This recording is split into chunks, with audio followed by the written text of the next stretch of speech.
लेकिन आपको डिसिप्लिन और रूल फॉलो करना पड़ेगा। ये वीडियो सिर्फ ट्रेडर और इन्वेस्टर जो भी स्टॉक मार्केट में उनके लिए, स्पेशली ट्रेडर्स के लिए। तो बहुत ज्यादा दिमाग मत लगाना पैसे के लालच में, सीरियस हो तो ही कोशिश करो। कोई भी चीज सफलता का शॉर्टकट ढूंढने की कोशिश मत करना। चलो अब ये डे टाइम फ्रेम, अब देखो कास्ट सिस्टम ने इसकी क्या हालत कर दी है। 20 दिन बीत चुके हैं और मार्केट एकदम छोटी छोटी कैंडलें बना रहा है। बीच बीच में एक बड़ी कैंडल स्पाइक लगाता है फिर चला जाता है। बाकी ज्यादातर देखोगे तो 80% छोटी कैंडलें हैं पूरे महीने में। तो जाने देते हैं, इस महीने को बीतते देते हैं, अगले महीने तक कुछ अच्छा होगा। उम्मीद पे दुनिया का है ना, होप रखो। हो सकता है लास्ट एक्सपायरी का, मंथली एक्सपायरी रहेगी सबसे, और त्योहार वगैरह भी तो अच्छा मूव मिल सकता है हमें। कोई छुट्टी नहीं है, सीधे छुट्टी अब 14 तारीख को गणेश चतुर्थी पे है सितंबर में। चलो देखते हैं। ये अभी आपके सामने डेली टाइम फ्रेम लगा है। अब इसको डेली और वीकली एनालिसिस करते हैं इसी टाइम फ्रेम से। अभी समझने एक बार वीकली टाइम फ्रेम देख लेते हैं कैसा दिख रहा है। ध्यान से समझना, निफ्टी बहुत ट्रिकी वे में चल रहा है। लॉस कर बैठोगे अगर जल्दबाजी फ्यूचर्स करते हो, ऑप्शन करते हो, जो भी करते हो। इक्विटी में भी मूव नहीं मिल रहा होगा इधर। देखो अभी देखें तो वीकली टाइम फ्रेम पे बुलिश कैंडल बनाया है हैमर। हैमर एक्टिव कब होगा, हैमर एक्टिव कब होगा, बुलिश कब होगा ये, जब ये इसके ऊपर निकलेगा। यानी ये अगर सीधा सीधा बोले तो अब ये 400 पे 350 के ऊपर टिक जाता है।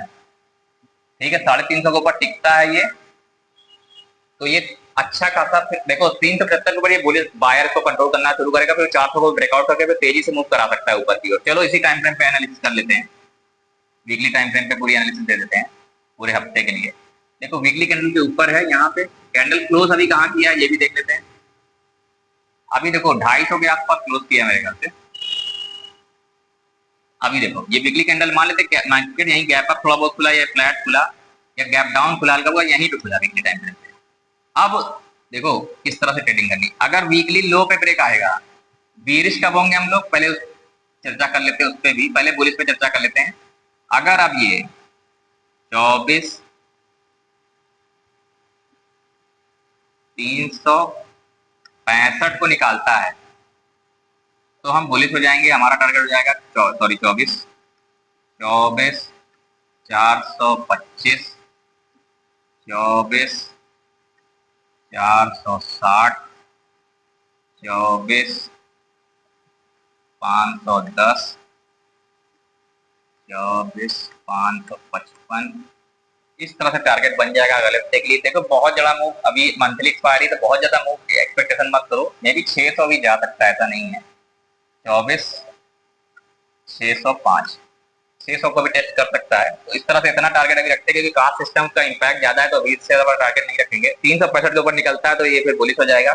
600 तक के टारगेट पूरे हफ्ते में दे सकता है। मंथली एक्सपायरी वॉल्टिलिटी रह सकती है तो मिल सकता है टारगेट। अब बेरिश कब होंगे, बेरिश अब होंगे जब ये 24,050 को ब्रेक कर देगा नीचे की ओर, यानी 24,050 के नीचे ट्रेड करने लगेगा। और अब ये नहीं सॉरी 50, इसको 30 कर लो, 30 को ब्रेक करेगा तो हम सेल करेंगे, नीचे के टारगेट बन जाएंगे। अरे सॉरी, अगर 30 को ब्रेक करता है तो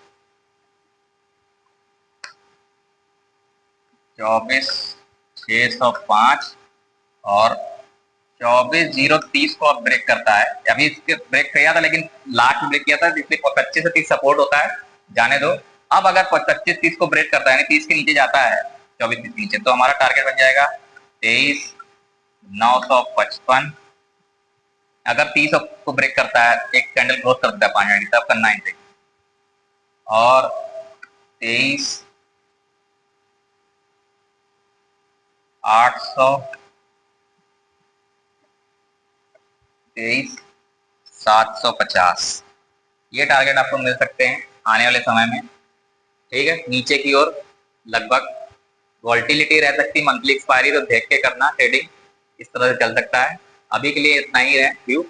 बाकी अपने समझदारी से ट्रेडिंग करो, लेवल का वेट करो, लेवल के अकॉर्डिंग बुलिश बेरिश हो, मार्केट में न्यूट्रल होके आओ। फिर बायस कब बनाओ, जब तुम्हारा लेवल पार हो तो फिर बुलिश हो जाओ, लेवल के नीचे आए तो बेरिश हो जाओ। मार्केट में डिसाइड करके ना बाय से लेवल के अकॉर्डिंग डिसाइड करो, रूल्स को फॉलो करो। मिलते हैं अगले हफ्ते। Thank you so much. बाकी लाइव ज्वाइन कर सकते हो डेली 6:30 बजे शाम को यूट्यूब पर। मिलते हैं।